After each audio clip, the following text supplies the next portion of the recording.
ಭಾನು ಮುಸ್ತಾಕ್ ಇವರು ಸಾಹಿತ್ಯ ಕ್ಷೇತ್ರದಲ್ಲಿ ಅದ್ಭುತವಾದಂಥ ಸಾಧನೆಯನ್ನು ಮಾಡಿದ್ದಾರೆ. ಅವರಿಗೆ ಅವರು ಕನ್ನಡಕ್ಕೆ ಬಹಳ ದೊಡ್ಡ ಕೊಡುಗೆನೂ ಇದೆ. ಅದಕ್ಕೆ ನಮ್ಮ ಅಭಿನಂದನೆ ಇದೆ. ಅವರಿಗೆ ನಾವು ವಂದನೆಯನ್ನು ಮಾಡಲೇಬೇಕು. ಇನ್ನು ಎರಡನೇದಂದರೆ ಅವರು ಇಸ್ಲಾಂ ಎಷ್ಟೇ ಪ್ರಗತಿ ಪರ ಅನ್ನುವಂಥದ್ದಿದ್ದರೂ ಕೂಡ ಇಸ್ಲಾಮನೇ, ಮುಸ್ಲಿಮರೇ. ಆ ಹಿನ್ನೆಲೆಯಲ್ಲಿ ಮುಸ್ಲಿಂ ಸಮಾಜದಲ್ಲಿ ಏಕದೇವೋಪಾಸನ ಅಂದರೆ ಅಲ್ಲಾನ ಒಬ್ಬನ್ನೇ ಪೂಜೆ ಮಾಡ್ತಾರೋ. ನಮ್ಮಲ್ಲಿ ಹಾಗಿಲ್ಲ, ಬಹು ದೇವೋಪಾಸನ ಅನ್ನುವಂಥದ್ದಿದೆ. ನಾವು ಎಲ್ಲ ದೇವರನ್ನು ಪೂಜೆ ಮಾಡ್ತೀವಿ. ಅಲ್ಲಾನೂ ಪೂಜೆ ಮಾಡ್ತೀವಿ, ಕ್ರಿಸ್ತನ್ ಪೂಜೆ ಮಾಡ್ತೀವಿ, ನಮ್ಮ ರಾಮ ಕೃಷ್ಣ ಇವರೆಲ್ಲ ಎಲ್ಲಮ್ಮ ಈ ರೀತಿ ಎಲ್ಲ ದೇವರುಗಳನ್ನು ನಾವು ಪೂಜೆ ಮಾಡ್ತೀವಿ. ಅವರು ಅದನ್ನು ಒಪ್ಪಲ್ಲ. ಸೊ ಒಪ್ಪದೇ ಒಪ್ಪೋದಷ್ಟೇ ಅಲ್ಲ, ಮೂರ್ತಿ ಭಂಜಕರು, ದೇವಸ್ಥಾನ ಭಂಜಕರು. ದೇವಸ್ಥಾನ ಕಂಡ್ರೆ ಆಗೋಲ್ಲ, ಹೊಡಿತಾರೋ. ಇತಿಹಾಸದಲ್ಲಿ ಎಲ್ಲ ವಿದೇಶಿ ರಾಜ್ಯಗಳ ಬಂದಂಥವ್ರು ಯಾರು ಅಕ್ರಮಕಾರರು ಮೊಘಲರು ಬಂದರು, ಅವರೆಲ್ಲರೂ ದೇವಸ್ಥಾನಗಳನ್ನು ಮಾಡೋದು.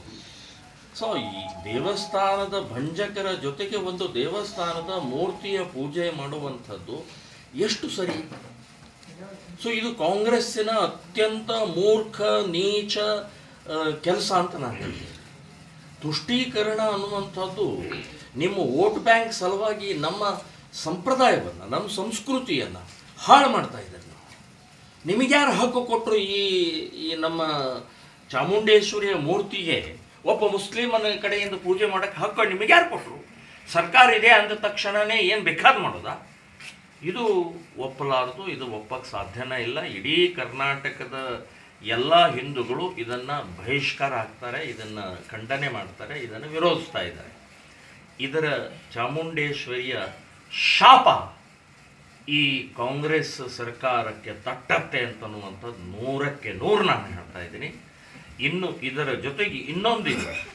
ಸಾವಿರಾರು ವರ್ಷದಿಂದ ನಾವು ಆಕಳವನ್ನು ಅಂದರೆ ಗೋವನ್ನು ಗೋಮಾತಾ ಅಂತ ಹೇಳಿ ಪೂಜೆ ಮಾಡ್ತಾ ಬಂದಂಥ ಗೋಮಾಂಸ ತಿನ್ನುವಂಥ ಸಮಾಜದವರು, ಗೋಕಳ್ಳತನ ಮಾಡುವಂಥವ್ರು, ಸೊ ಗೋವನ್ನು ಕತ್ತರಿಸುವಂಥವ್ರು, ಅಂಥ ಜೊತೆಗೆ ನಾವು ಪವಿತ್ರವಾದಂಥ ಆ ಚಾಮುಂಡೇಶ್ವರಿಯ ದೀಪ ಪೂಜೆ, ಅರ್ಶಿನ ಕುಂಕುಮ ಹೂಮಾಲೆ ಹಾಕುವಂಥದ್ದು ನಾವು ಒಪ್ಪಲ್ಲ.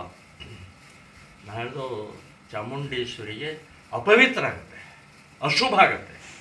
ಇಡೀ ಕರ್ನಾಟಕಕ್ಕೆ ಒಂದು ಅಶುಭ ಸಂಕೇತ ಹೋಗುತ್ತೆ. ಸೊ ಇದು ಶೋಭೆ ತರುವಂಥದ್ದಲ್ಲ.